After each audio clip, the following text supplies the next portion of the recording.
Hello and welcome back to another video where today I'm going to show you how to make a simple rigid body simulation. This is a really quick and easy thing to do, so let's get started.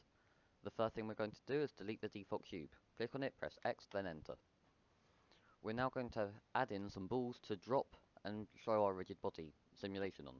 So we're going to go Shift A, go to Mesh, UV Sphere, then we're going to go to G and Z to drag it up a bit to drop. We're now going to go Shift D to duplicate it, and we're just going to move it to the left a bit. We're then going to duplicate both of these, again, just move it up, and we'll do this one more time to move it upwards, and then we will select them all again, but then we will move them along the y-axis, so press Y once you've duplicated it, and move it along a bit more, Shift D, and then Y.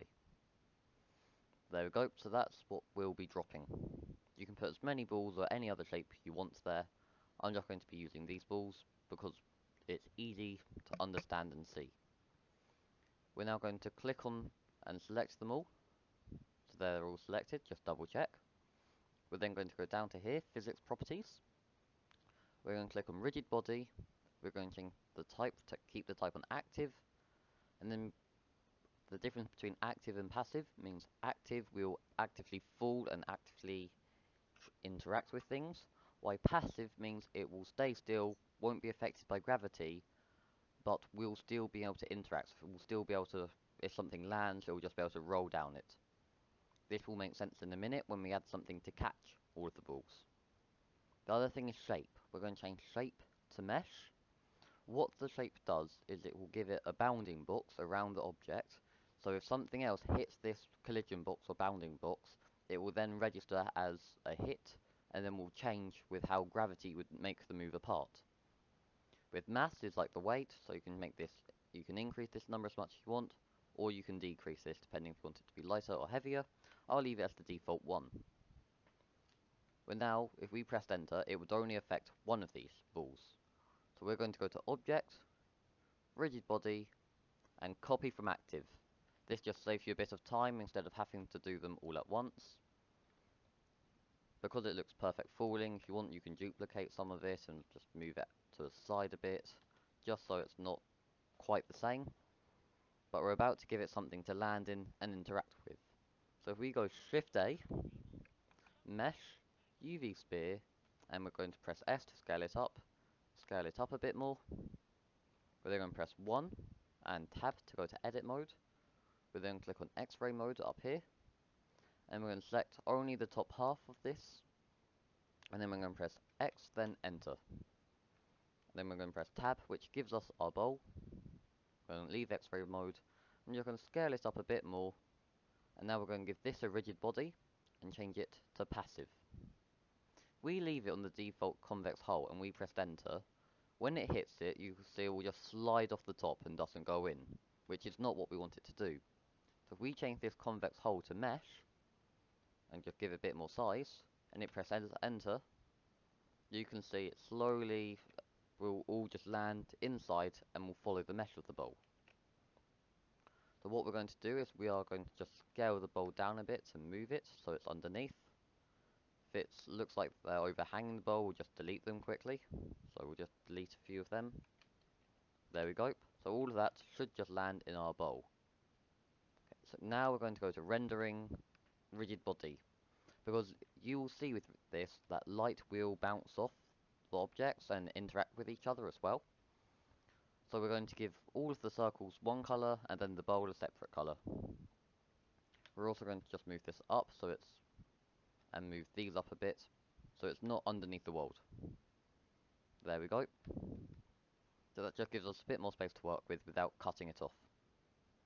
So if we click on all the balls, then we're going to also click up here to viewport, and you can see it's all a shiny white, but because we've got the ball selected, we have this option here, materials. We're going to click on it, press new, we're going to change the base colour to a nice red. We seem to also be selected the bowl, which we don't want. So we only want to have this stuff here selected. We're just going to move our, there we go. Now we're going to change a new material, have that as a nice red, maybe give it a bit of shine, so increase the metallic value, and just, if we zoom into it, when my computer's not freezing there, so if we zoom into it, just by pressing, we can see what the material will look like. So if you want to give it a slightly, make it more metallic and shiny, feel free. Give it a clear coat roughness, it's up to you. This is just to make these stand out from the bowl. Then because they're all selected, if we press L, or Control L, we can then link materials from all of these. So Control L, link materials, and then they all have the same lovely red colour. We're now going to click on the bowl, and we're just going to give this a different colour, so let's give it a darker green, and we're just going to scale this up a bit more. And the reason we're giving it different colours is so it's clear the different objects as they interact and roll. We're now going to add a plane, just because when rendering it will give it a nice bottom, and we're going to move it down so it's below the bowl so it doesn't cut through it. We're now going to click on the camera icon up here. We're then going to press N, View, Lock Camera to View. I'm just going to move it until we've got a nice angle of the bowl, and so we get the whole simulation. So if we just move this forward a bit, there we go. As you can see, the balls are outside of the view to start off with. If we press space, you can see they will then fall into view. So now we will do our render. To do this, we're going to go to viewport. Viewport shading, as you can see it's quite dark. So let's just move the light into the middle. Maybe, and then maybe increase the power of it. There we go. Something else I like to do is go to the world tab. Go from background to, click on the color icon, the circle next to color, and go to environment texture. It will become a pinkish color, so we're now going to go to open, and then you're going to download a HDRI. Some of you may already have your own from other projects.